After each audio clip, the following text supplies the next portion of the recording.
So, going to move on to fitting the tyre now. So you need a tyre, track pump, and 2 tyre levers. Okay. So what you're going to do first of all is you're going to take it off, take your insulation off the rim. Okay. So you're just going to snap it off, trying not to let it come apart. And then you're going to mount your tyre, one bead of your tyre. Get the rotation right. There we go. Now I'll do this as quick as I can, so the video doesn't go on too long. I always find this first bead the hardest. There we go. 2 hands on it.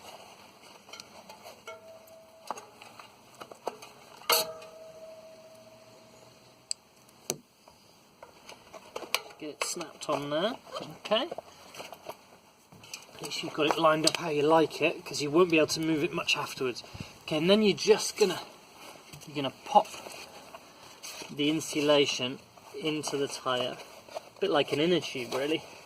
But you want to line up your joins, okay. Line up your join as close as you can to the valve, okay. I'm getting this on here, yeah. Okay, so before I even start snapping it onto the rim again, I'm going to make sure I've got the valve lined up with the join there, okay?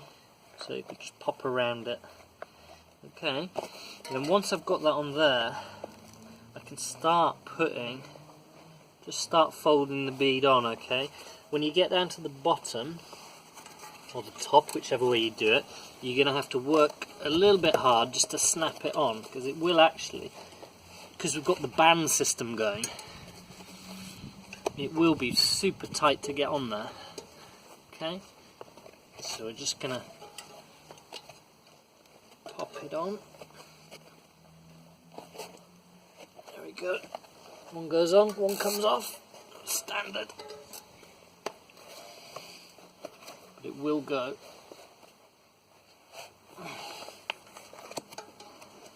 Let's do it this way.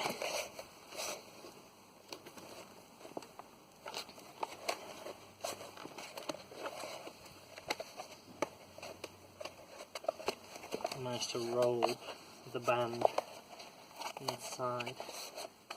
It did go much easier off camera, I have to say. Okay.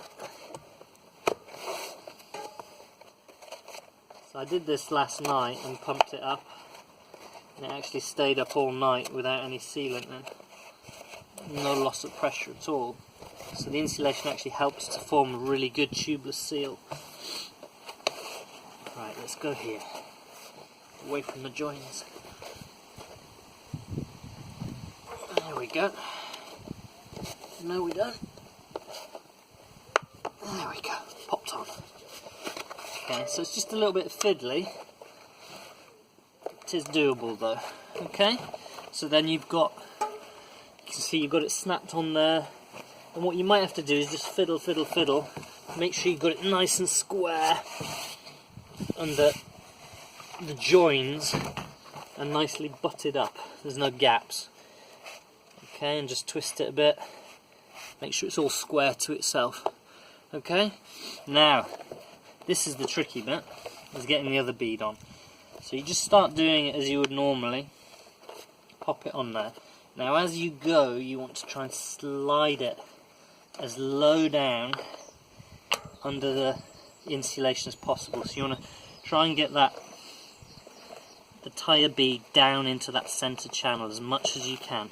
So you can use a tyre lever just to help push it in there, okay? And it's easy just to pop it on without doing this, but then when you get to the end, you're really going to struggle to get it on, okay? So I'm just working my way around here, keeping an eye on the other one doesn't peel off as I go. So I'm just going to push it down in there. There we go. Work my way around. And if you pushed it down enough, it should go on relatively easily. He says. Okay, so we're coming down to crunch point now. Might need 2 tyre levers. So 2 tyre levers, one at either end. See if I've done enough. There we go. No problem. Straight on. Even for the camera. Okay, so now whilst I've got it fully deflated, you can see there, I'm not bottoming out on the ground. The rim's getting nowhere near the ground. Okay, and now with the added benefit, obviously I've not put any sealant in, but the added benefit of using the insulation, not only are you going to protect your rim, you might even, sometimes when you get a flat, you'll be running downhill and you might not instantly realise it, so you might be running less pressure, and that's when you run the risk of damaging your rim. Whereas with this for that, I don't know, 5, 10, 15 seconds before you realise, at least your rim's protected before you then stop and get it fixed. Okay, so if you look here, the insulation comes to about there. Okay, so you've got this much air damaging. Now I'm pretty confident I'm just going to stick a track pump on here, just a standard to peak one,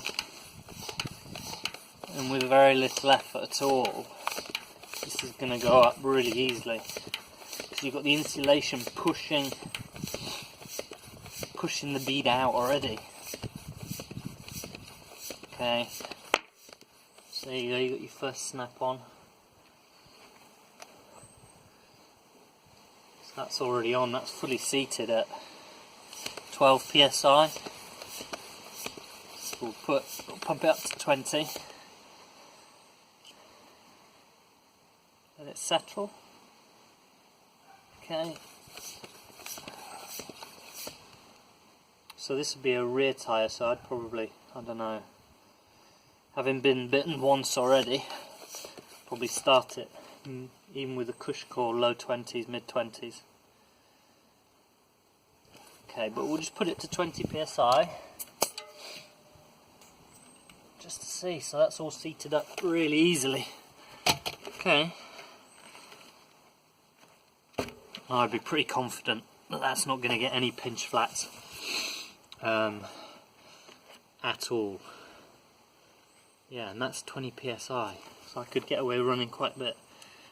I don't know, yeah, I wouldn't go any lower than that, definitely.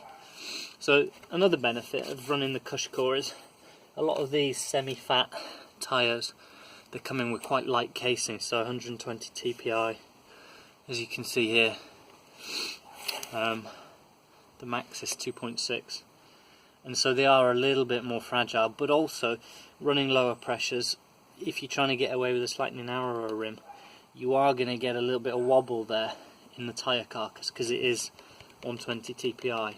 Super supple for great traction, but if you're cornering hard and you want to run a lower pressure on a not so wide rim, maybe like this one, 33mm internal, you are going to get tyre wobble. Whereas with the insert, that's going to take that tyre wobble away. It's just going to shore up the sidewalls here a little bit, so you'll get a bit firmer sidewall for cornering, even on the narrower rim, sort of 30mm rim. Okay, so that's fitting. So got to take the insulation off, get one tyre bead on, and then snap the insulation back in. Yeah, and then pop the other bead on, making sure you push it under the, you want to get the bead into the inner channel to make it as easy as possible.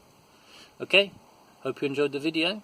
If you did, give it a thumbs up, like. Any comments or any ways I could do this better, leave them down below. Nice one. Cheers.